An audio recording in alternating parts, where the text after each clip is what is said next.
what's going on, everybody? Welcome back to another TOG lifestyle video. Over here we do have the Philips Air Fryer 2000 series. This is the 6.2 liter version, and we're gonna get into a little bit of unboxing and a bit of a review, and of course I'm gonna do a setup guide and show you guys how it works, of course. If you buy from the Amazon links in the description of this video, I do earn a commission, which allows me to make more videos like this. So in the box, if you open it up, you'll immediately be greeted with a few interesting written things, I guess, on the box. And as you can see, it is some registration and benefits. You can download the app, of course. It is not a smart air fryer, but it does have an app for recipes and of course a digital manual. So yeah, if you open up the box, you can see it's just more of that instruction guide and of course the guides for the recipe app or the website or whatever. And then of course we do have the packaging. Now the packaging is pretty good. I actually did have to put this on my carpet just because it was kind of difficult to open up on a table because it's pretty big. So yeah, just bear with me with this one. And right now, if you open up this package, you can see is the air fryer. Now it is difficult to take out of the box, so make sure it's like on a carpet or a big counter top in the kitchen. But once it's taken out of the box, it looks pretty cool. As you can see, you can literally just take off the paper, and I really do like the design of this air fryer so far.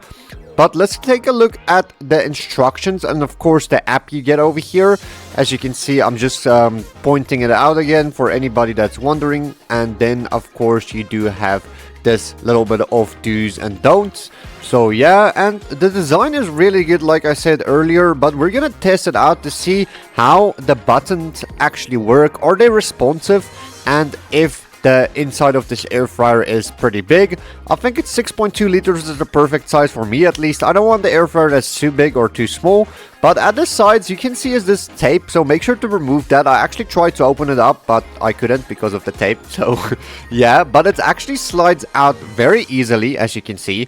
And inside, it's a very cool silver matte finish. That's pretty nice as well. And then you can just slide it back in and you can hear the click. And all in all, it's very light. It's not heavy or bulky or anything. And inside, you can see is, of course, the basket and the non-stick layer. You can clearly see that. And Philips is actually pretty good with the non-stick layer. I heard they're one of the best brands out there. And then you do have this glass see-through area over here, which is really cool. I really like that you can see your food because in this price range there's a lot of air fryers that you cannot see it, so you need to open it up, and obviously that loses heat the whole time if you want to just check your food.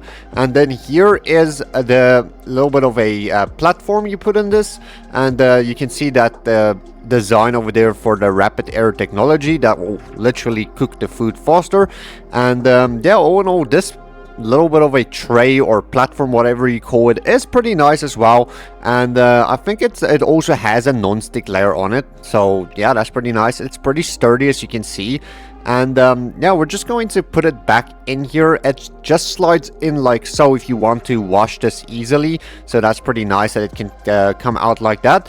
We're gonna put this back, but before that, this is my hand. Now I do have very big hands, but yeah, it's pretty big actually, so I think the space will be enough to cook proper food or anything.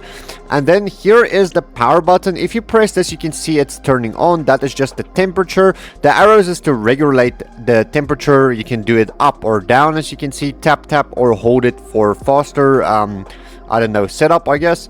And then we do have the timer over here above this arrows. As you can see, this timer is also going to work with the arrows up or down depending on how long you actually want to cook something.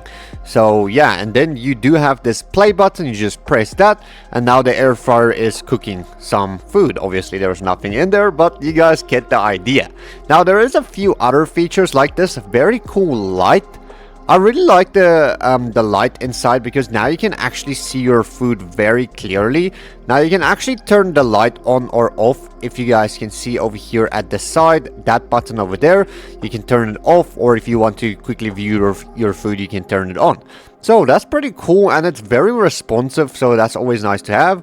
If you turn this off, you can turn it on, and then at the side over here in the middle between the light switch and the temperature is a keep warm option, of course. So you can actually keep your food warm with this. Just make sure it is not in there for too long, because it will dry it out a little bit. And then you have this cool menu option. Now the menu actually supports like a bunch of different stuff like chicken or meat, or maybe even some fries, depending on what you want to make. So yeah, that's this is just a fast, like a little bit of a setup and review of this. Now off camera I did test this out with actual food, and I have to say it's a pretty standard air fryer. It's very good. I really like that it doesn't dry out your food in the inside, which is pretty nice, because a lot of air fryers, I don't know why, but they make the food so dry, but this one didn't do that at all. So yeah, honestly, pretty standard good air fryer, which you can expect from Philips. I really like this brand as well. But hopefully this was helpful for you guys. I'll see you guys in the next one. Thank you so much for watching. Peace out.